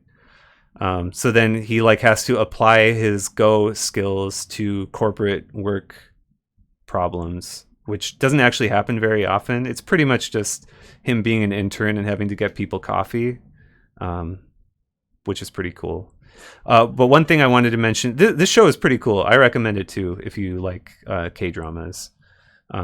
This guy over here makes some cameos in the show. This is Cho Hun-hyun, who we mentioned earlier. He was like the first pure Korean badass who started beating the Japanese. So it's pretty cool. They brought him in to be the actor for like the child version of Chankore for the training scenes, which I thought was a nice touch. Knives Out was that movie from a couple years ago where the guy dies and they play Go, which is cool. But like in A Beautiful Mind, it doesn't really matter. But since they played Go, you have to know about it because it's like, oh my God, now people might Google Go because whatever. Because we're thirsty. The Go community is very thirsty for any kind of recognition at all. Okay, a couple more miscellaneous topics, and then I will wrap up. And then there's another slide for more questions, if anyone thought of anything. Okay, Go versus chess. You have to address it. It's the elephant in the room. This is a pretty cool graphic. I didn't do it. I stole it from Google. Go is honestly way better. I played chess when I was younger, and I still play now, and I think I'm pretty good at both. I played a lot, so maybe my opinion actually counts for something, but ultimately it's just preference. But I think Go is way better, mostly because of creativity and the ability to express yourself. There's a lot of different styles. Moyo style, which is like building a big potential framework that's like really thin but expansive. And you're like, dude, if you try to invade me, I'm going to kill you, and you're going to feel like an idiot. But then they probably do invade, and maybe they can live, and they destroy your potential. So that's one way you could play. Or a territorial style where you're like playing smaller, more tight, solid shapes that it's harder to be invaded, but you're not surrounding as much of the board. You can play fighting style where you just pick fights and make these huge, complicated variations. Or calm style where you try to avoid fights as much as possible. And you can play games where there's like deep calculation required, or you can just rely on your instincts and pattern recognition and just kind of play what comes to mind. And the really big one for me is I feel stifled playing chess because the board is so small, and I feel claustrophobic. Whereas Go, the board is very large, and I feel like I can stretch out and express myself. For lack of a better phrase. 9x9 board is bigger than the chess board. Yeah, and 9x9 Go, I also feel usually it's like one fight decides the game. It's not as cool. A great game record, a Kifu, is a work of art. I think so. Either pro and a con, the games are longer and deeper. Compared to chess, which is both a pro and a con, just depending on your preference. If you want to play a quick game, don't play Go. Even the quickest games still take like 20 minutes, usually. Also, especially at the beginner level, if you make one bad mistake in chess, you lose. If you hang your queen, just the game's over. Whereas in Go, if you make one big mistake, you can just play elsewhere on the board. And like, even if you died with some stones, they still have potential. Because if you get into a co-fight, maybe you can make some good threats with those dead stones where it's like, okay, I can play a move here with my dead stones. And if they want to finish the my stones are going to come back to life. So there's like ways you can resurrect dead stone. Not like put them back on the board. Like if they're removed from the board, then they're totally dead. They're dead forever. But if there's those stones I was talking about where they're like assumed dead, like basically both players realize they can't make two eyes. Those kind of situations in co-fights, you can threaten to resurrect them, which I think is pretty cool. Also, the community, there's fewer sweaty nerds, more cool Asian people, which is pretty cool. I would also think that if you have some dead pieces, you can use it for a turn advantage elsewhere. Yeah, sometimes you can play moves that are close to the dead stones, and the opponent's like, well, shit, I have to react to this move in a suboptimal way. Because otherwise they might resurrect the dead stones, that sort of thing. Basically, it's still very relevant, which is pretty cool, I think. You get to tell people, I play Go. Have you heard of it? No, LMAO. Also, I shop at Hot Topic, which that was on my Tinder bio when I met Lily. Not actually, but pretty much. Oh, one of the coolest things about Go is handicap. In chess, if you have two players of different skill levels, it's not really easy to change the rules to make the game fair, right? Like if one player is way better, they're just gonna win, or they're gonna win like 95 or 99% of the time or whatever, which makes it kind of difficult to play chess with your friends and have fun if there's a skill discrepancy. But in Go, the handicap system is rad as fuck. So the weaker player gets 1 extra stone on the board at the start of the game per rank difference. So for example, if a 5Q is playing a 2Q, the 5Q player starts with 3 stones already on the board. So this is like, and they all these ranking systems are calibrated precisely so that like 1 difference in rank is equal to 1 handicap stone. So everything is set up so that this sort of handicap results in a fair match. It's the greatest part of playing Go casually. You can show up to the club in your city, and if you've been playing a bit, you might not be able to play an even game with someone if there's no one of the exact same skill as you, but you can always play a handicap game with anyone. If you have more than 9 stones, it gets a little awkward. But basically, I just think this is the coolest thing. Also, openings, they exist in Go. The josekis are like patterns that people memorize and play, but it doesn't really matter. Like you don't really get punished for not knowing the optimal variations. Like in chess, if you make one mistake in the opening against a strong player, you get fucked immediately.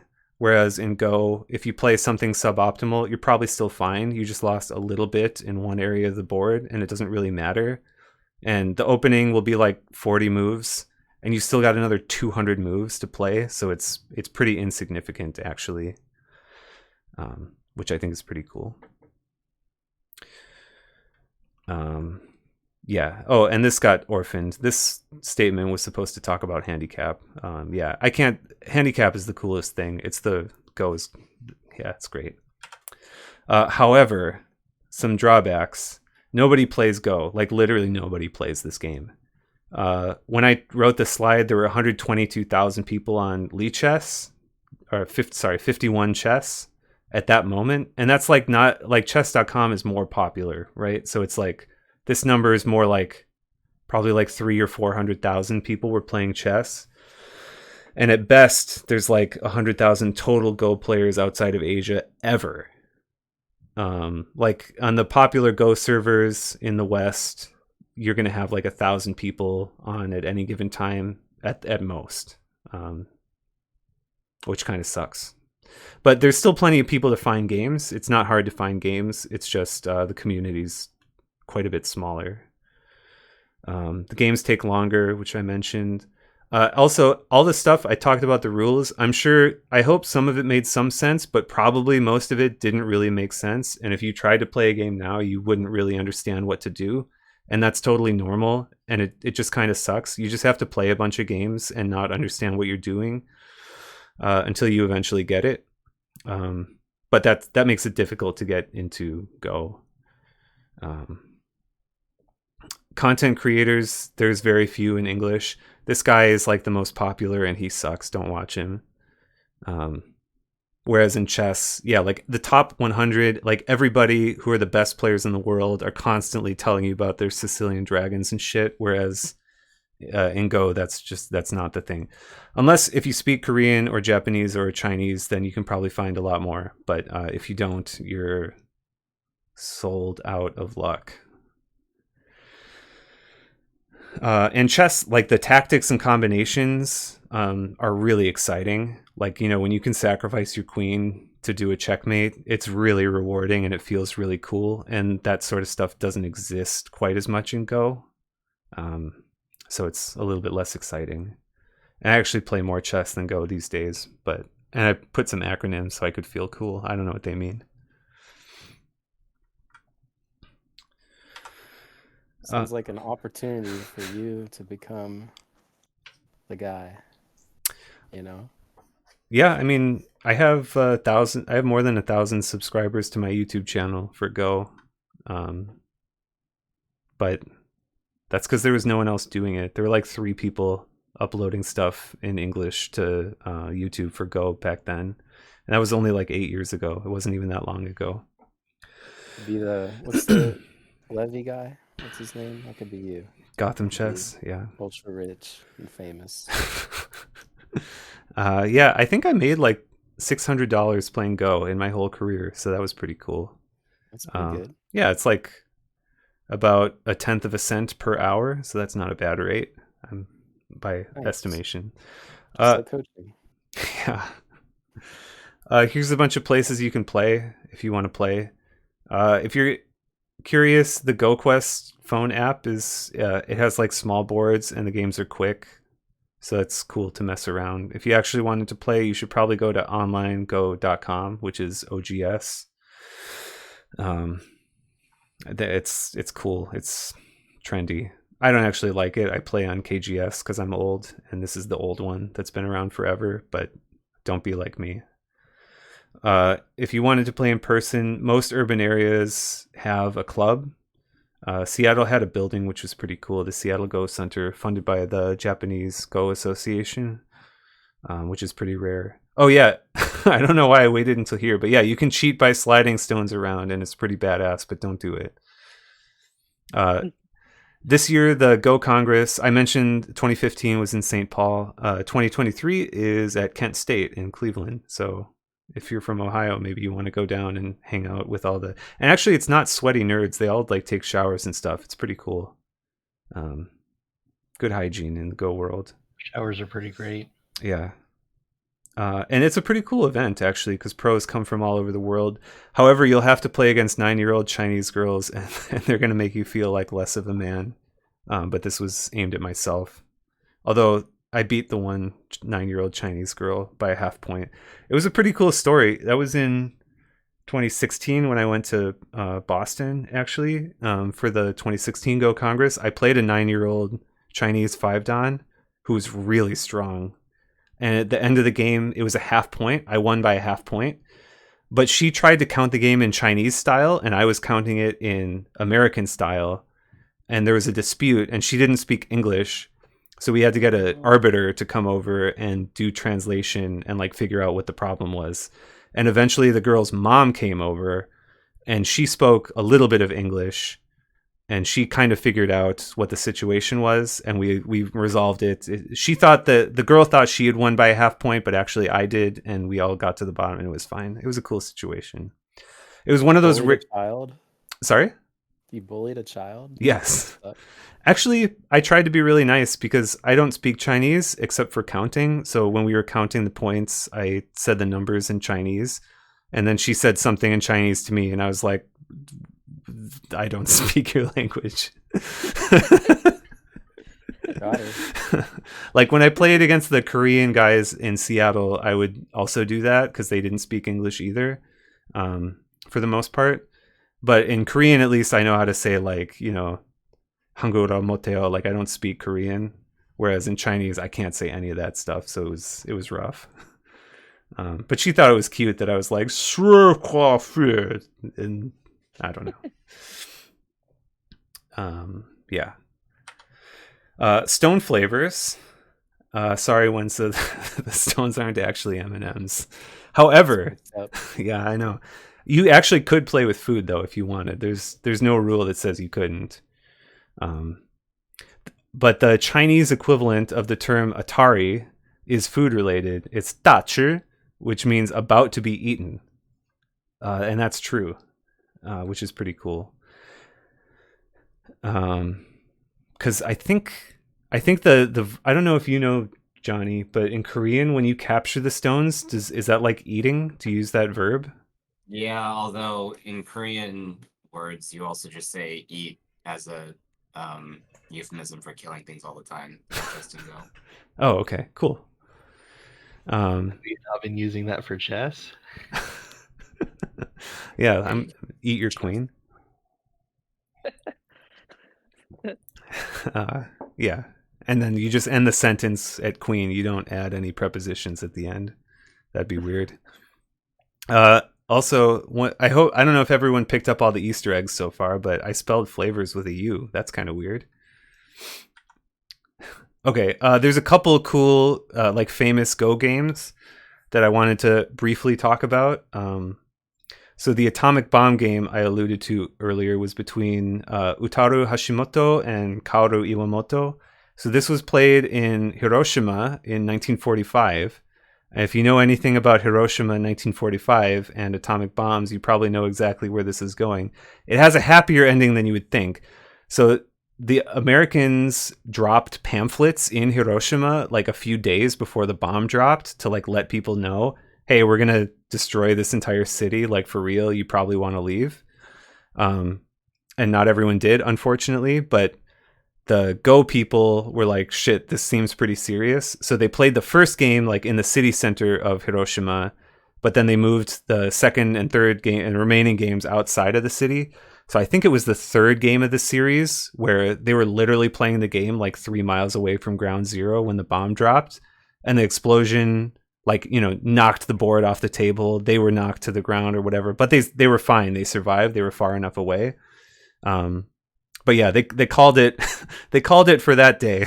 They're like, maybe we want to resume tomorrow or something, which they did. And I think Iwamoto. I mentioned Iwamoto in particular because I believe he lost that game, but he ended up winning the series. And he was the guy who, so he was so kind of touched by this incident, obviously, that he's like, war really sucks, right? Well, if everyone all over the world played Go, maybe the world would be a better place.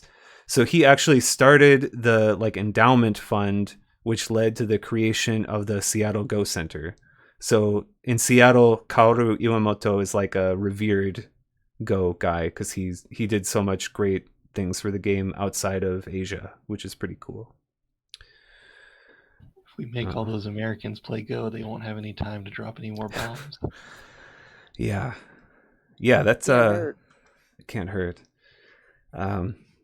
Yeah, the world would be a better place if we settled our disputes over the Goban instead of with nukes, probably. Did you talk about like the Go as language? No, not direct. I mean, I kind of mentioned how when I have played people from other cultures, we don't speak each other's language, but when you play Go, it's pretty cool how like they all know the same things. Like we can sort of communicate. Go is kind of like a conversation where like you play one place, they might respond, or they might play somewhere else. And you kind of, it's like an exchange, a back and forth. So it's kind of like you can speak someone else's language without actually speaking it. Yeah, I always liked that concept. Like the whole idea like that exists within the Go culture and community, that the Go game itself like is a conversation. Maybe I learned that from Hikaru no Go, but yeah, like the idea that it like is a conversation and like transcends language barriers. Yeah. And I think that's true. It's not specific to Go, but it's definitely prevalent in Go for sure, which is pretty cool. The ear reddening game. So I mentioned Shusaku, Honinbo Shusaku earlier. He's the one who in that anime that the ghost haunts this guy. So they kind of imply that Shusaku never played the game himself. It was all a ghost who was telling him the moves. So that's probably not canon with actual real life, but in actual real life, he's regarded as maybe the best player of all time, which is pretty. He lived in the 1850s or like mid 1800s Japan. This game is really famous because this is when he's an up and comer. He's playing against Genan Inseki, who was like one of the top players in the country at the time. And the myth goes that in this game, everyone assumes that Genan is going to win because he's like a badass god, and this guy is like a no-name. So everyone assumes. So this game probably took place over like a couple days or something, because these games took a really long time back then. Everyone assumes this guy is going to win, but a doctor who had been watching the game thought that Genan would lose. And the reason was, he's like, I don't really know much about Go, but when Shusaku played this move, Genan's ears flushed red, which is a sign that he had been upset. So this is known as the ear-reddening Tetsuji. And this is it's kind of too advanced to describe why this is a great move, but it kind of expands Black's framework on the top. It maybe threatens to invade White's stones on the left. And these 4 black stones are weak and could get surrounded pretty quickly. So this could be like a helper stone where they could jump out and link up and make a connection to get stronger. So it kind of is like a multi-purpose move, but it's not the kind of move that you would ever think of.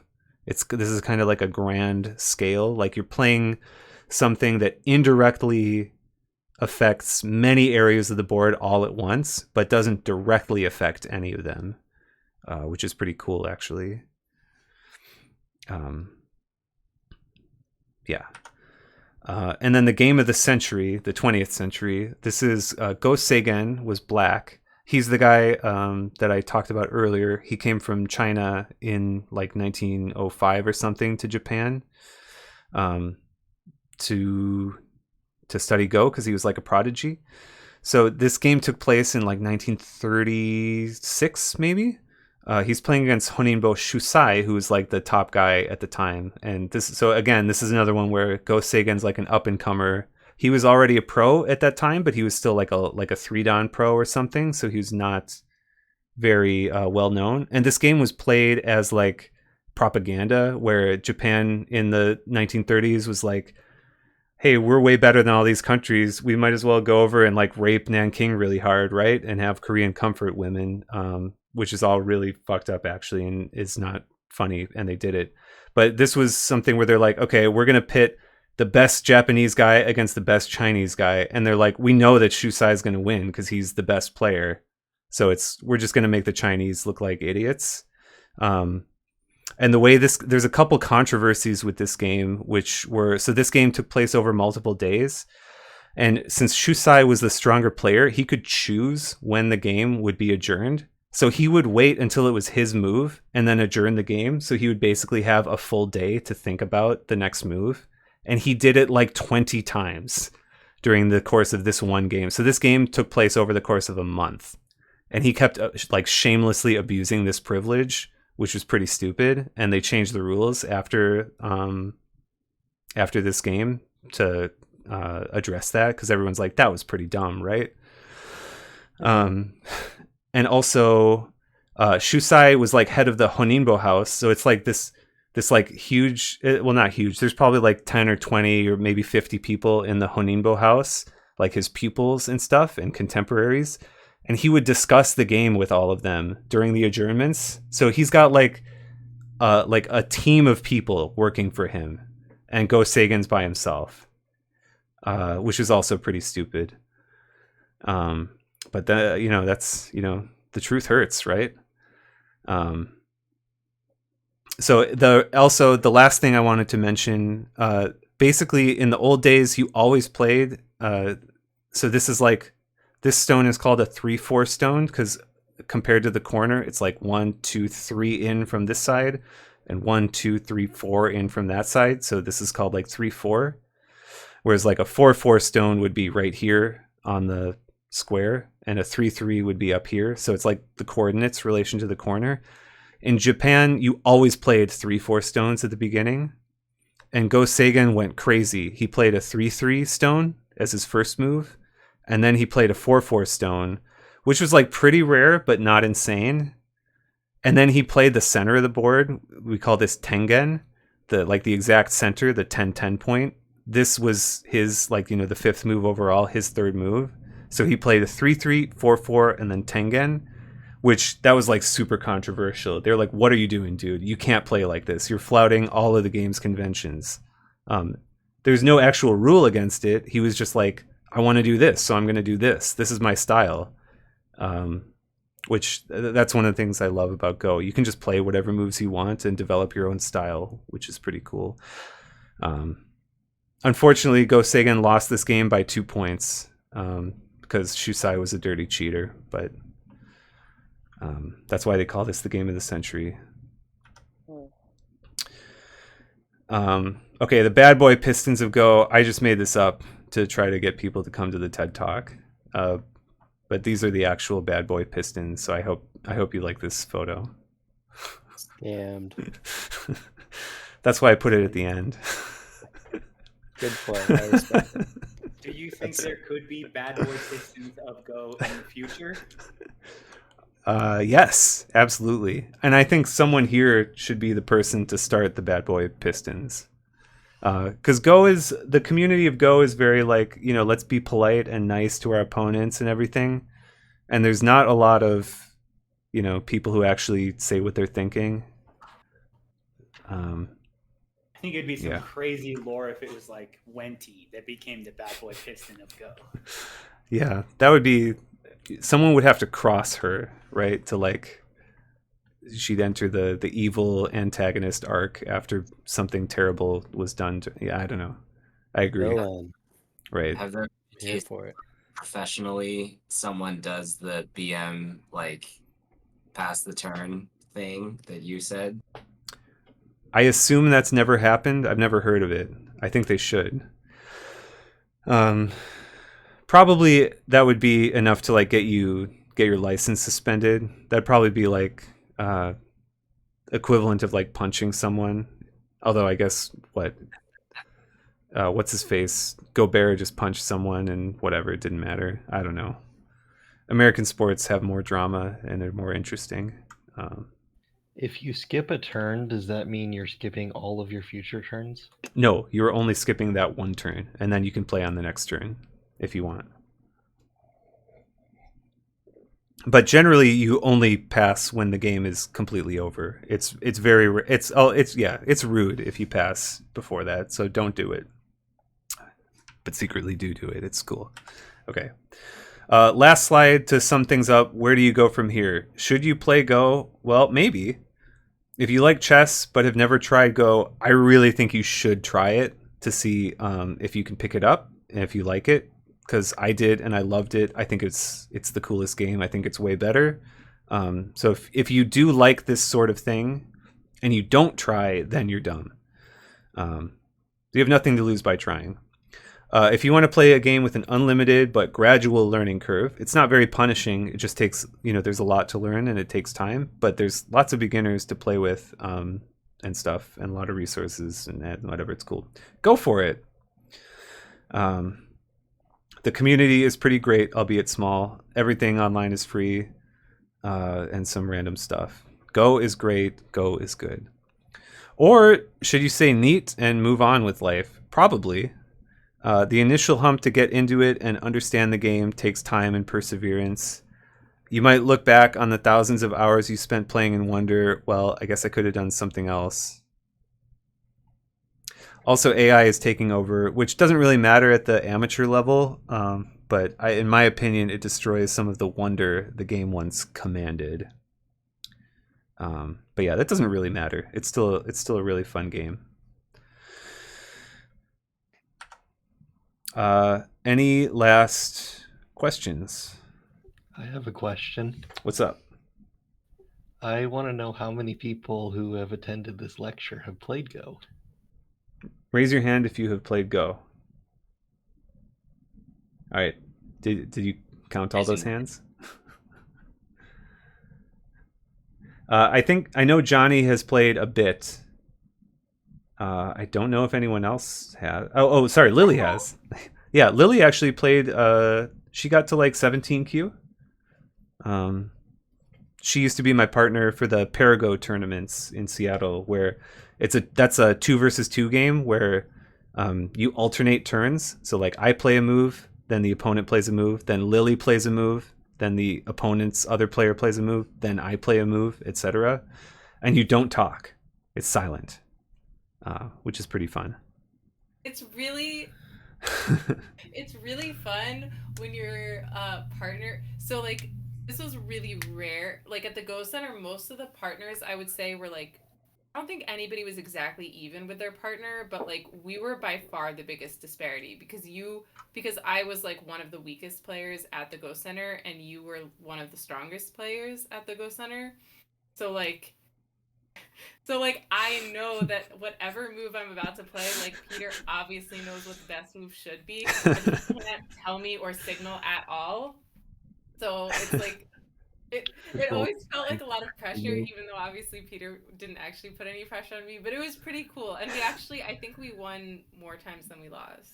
Yeah, you played great. That was really, from my point of view, it was great because I'd be sitting there like, so much fun. please play this, please play this, please play this, please play this, and like half the time I'd be like, God damn it, and half the time I'd be like, holy shit, she actually did play it. She's a god. I remember Yeah. the last time that we played it, I think it was like the final tournament. There was like some like super high stakes move, and you told me afterwards that you were like, there was only one move, and I was like on pins and needles waiting to see if you would find it, and I did find it, but I didn't know that I had found it until after the game was over when you could tell me. Yeah, those were good times. A wholesome story. Very cute. Yeah.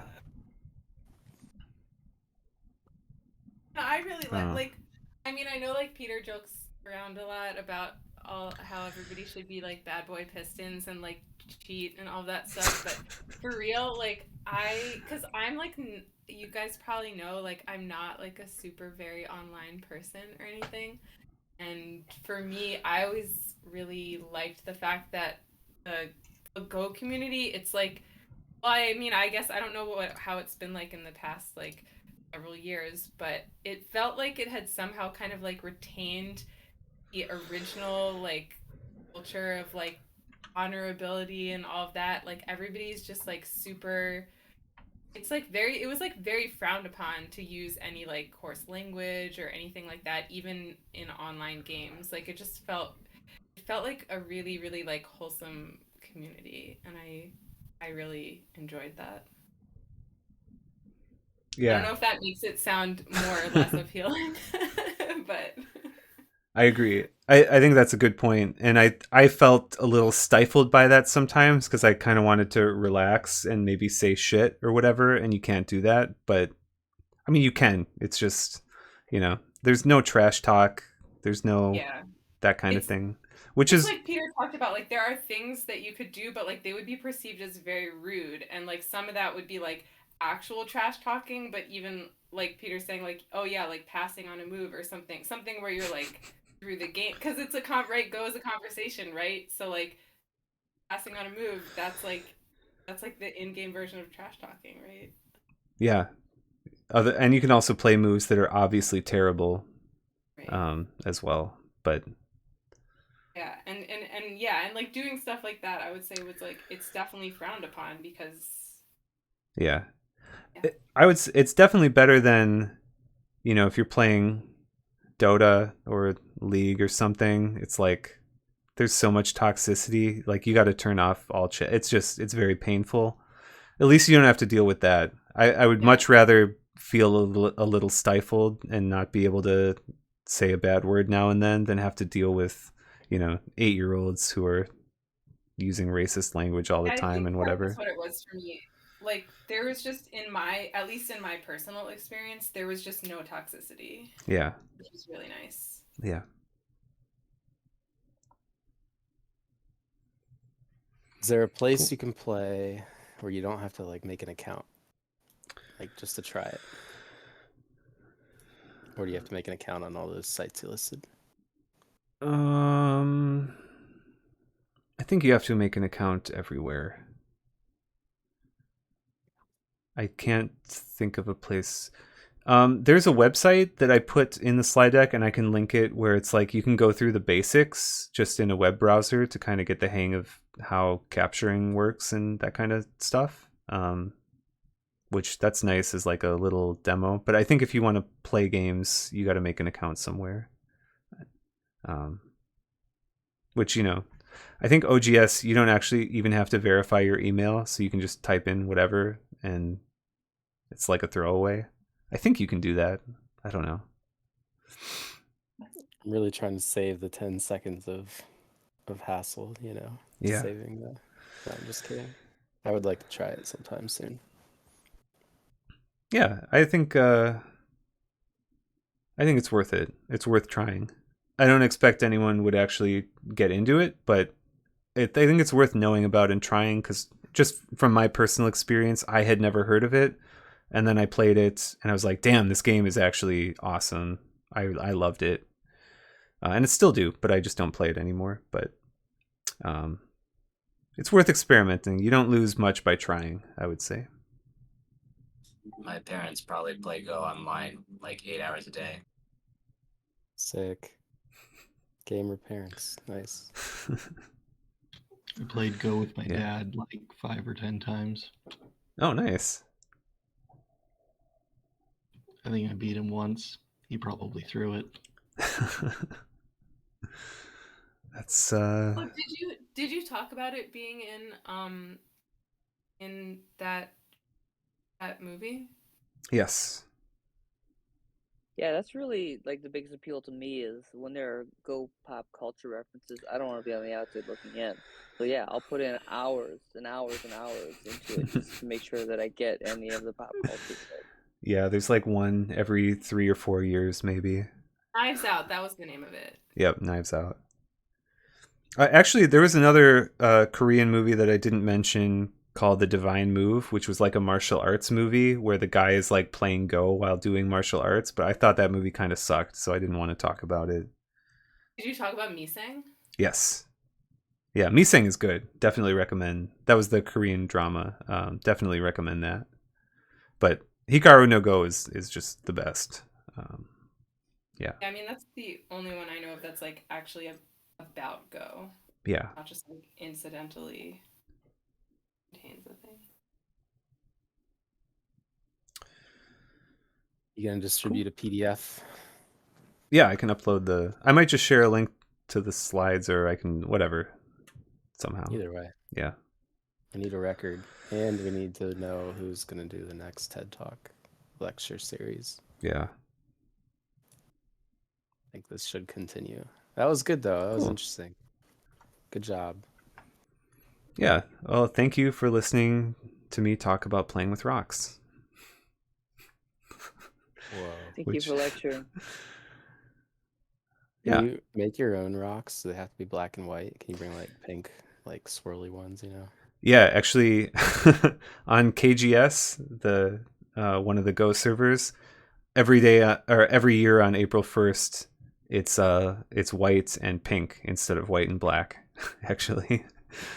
Nice. And people do actually like collect stones on beaches and then like sand them and polish them to make their own Go stones, which is pretty cool.